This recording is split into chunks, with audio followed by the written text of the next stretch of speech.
ਦੇ ਜਥੇਦਾਰ ਗਿਆਨੀ ਹਰਪ੍ਰੀਤ ਸਿੰਘ ਦੇ ਵੱਲੋਂ ਅਸਤੀਫਾ ਦਿੱਤਾ ਗਿਆ, ਜਿਸ ਤੋਂ ਬਾਅਦ ਲਗਾਤਾਰ ਮਾਮਲਾ ਗਰਮਾਉਂਦਾ ਜਾ ਰਿਹਾ। ਰਾਜਨੀਤਿਕ ਪਾਰਟੀਆਂ ਦੇ ਜਿੱਥੇ ਬਿਆਨ ਸਾਹਮਣੇ ਆਏ, ਉੱਥੇ ਐਸਜੀਪੀਸੀ ਦੇ ਵੱਲੋਂ ਅਤੇ ਸ਼੍ਰੀ ਅਕਾਲ ਤਖਤ ਸਾਹਿਬ ਦੇ ਜਥੇਦਾਰ ਦੇ ਵੱਲੋਂ ਅਪੀਲ ਕੀਤੀ ਗਈ ਤਾਂ ਕਿ ਗਿਆਨੀ ਹਰਪ੍ਰੀਤ ਸਿੰਘ ਆਪਣਾ ਅਸਤੀਫਾ ਜਿਹੜਾ ਕਿ ਵਾਪਿਸ ਲੈ ਲੈਣ।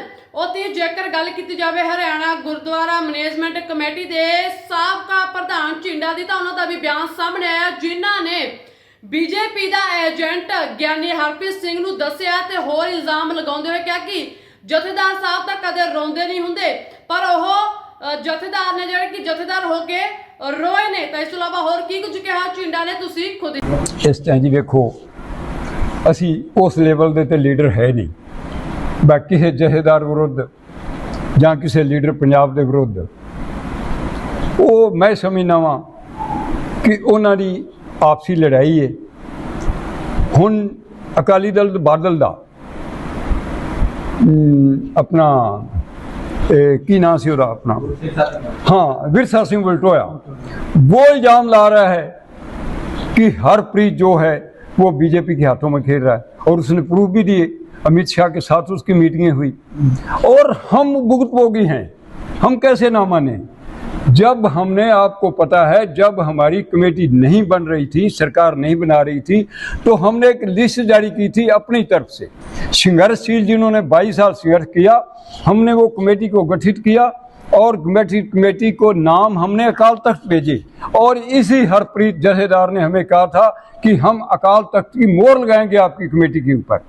मगर जब ये बीजेपी के पास बात पहुंची, बीजेपी ने उसको रोक दिया कि आप कौन होते हैं अकाल तख्त वाले मोहर लगाने के लिए? कमेटी तो हमारी सरकार है, हम सरकार कमेटी बनाएगी, आप कमेटी में इंटरफेयर मत करो।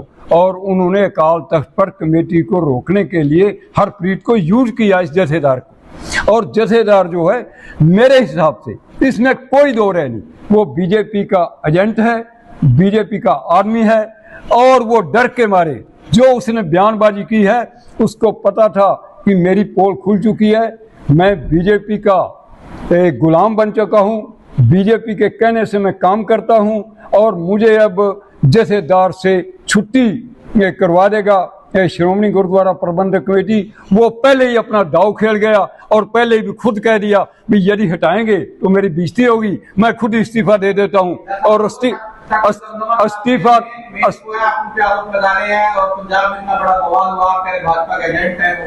मैं कहता हूँ भाजपा का एजेंट है, मैं खुद कह रहा हूँ। यदि भाजपा का एजेंट नहीं तो अमित शाह के साथ उसने 2 घंटे बंद कमरे में मीटिंग क्यों की? हमारी कमेटी को जो उसने वायदा किया था हमारे साथ, उसको मोहर क्यों नहीं अकाल तख्त पर लगाई?